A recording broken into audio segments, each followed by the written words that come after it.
So this one could go right here. Good morning from NASA's Johnson Space Center. This is Mission Control Houston. You're looking at the International Space Station Flight Control Room as a team of flight controllers, which has been on console since about 7 o'clock this morning, U.S. Central Time, watches over all of the systems aboard the International Space Station. The team today is once again under direction of Flight Director Royce Renfrew in the blue shirt you see there. You'll hear conversations between this flight control team and the crew aboard the International Space Station. That conversation primarily from this room will be handled by Josh Matthew, you see sitting there alongside Royce Renfrew. This team will be on consoles throughout the daytime hours. They'll hand over to the next shift mid-afternoon to continue the uninterrupted coverage of Expedition 34's voyage aboard the International Space Station. That complex currently orbiting about 250 miles, statute miles above the Earth, having just moved into an orbital sunrise midway across the Pacific Ocean, having just passed high above the Hawaiian Islands on a southeasterly track that will take the station across the southern tip of Chile and Argentina before heading out across the southern Atlantic Ocean. From this vantage point, the station circles the Earth every 92 minutes, offering the crew an orbital sunrise and sunset about every 45 minutes or so. That crew aboard the International Space Station is in its 43rd day in space, 41 of those aboard the International Space Station and 16 as the Expedition 34 crew, made up of Commander Kevin Ford, you see on the left in this view, and his two Russian colleagues in the center, Oleg Novitsky, who's serving as the TMA-06M Soyuz spacecraft commander, and also Yevgeny Tarelkin. Those two gentlemen on their first flights into space and, of course, their first long-duration voyages, they join Ford, who flew previously on a shuttle flight, STS-128.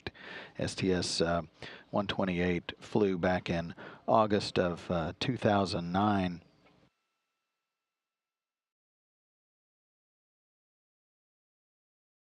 The crew woke up today about midnight. They will head to bed about 3:30 in the afternoon. That's a typical length of day for the crew members.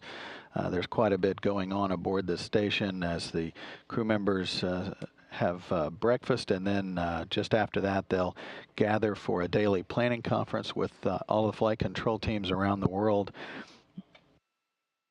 That occurred about 1:30 in the morning Central Time, and then they split off and go in different directions to support their timelined activities.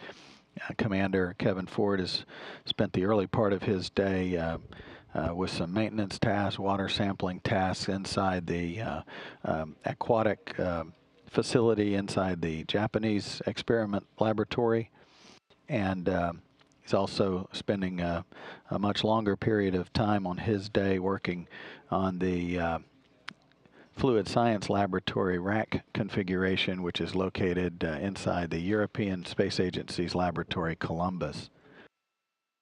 Russian crew members are conducting some routine maintenance activities in the Russian segment of the station. They're swapping out some filters inside the station with some new versions. Some low noise fans are being installed inside the Russian segment of the station as well. And the crew members, after that installation, taking measurements, obviously, to provide that data to the folks on the ground to assess the working operation of those new low noise fans as well. They're also working on communications reconfigurations inside the MRM-2, the mini research module known as POISC.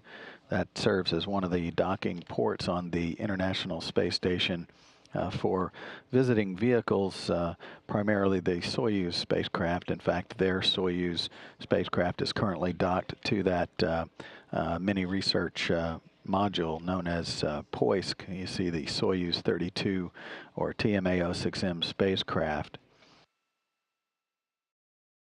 In addition to their routine timelined activities, obviously the crew also has their own health to be mindful of, and they have always timelined 2 different exercise sessions for each crew member, typically in the morning hours of their day and also in the afternoon, to allow them to maintain their cardiovascular and musculoskeletal systems for their long duration stays in space before they return to the one gravity environment here on Earth.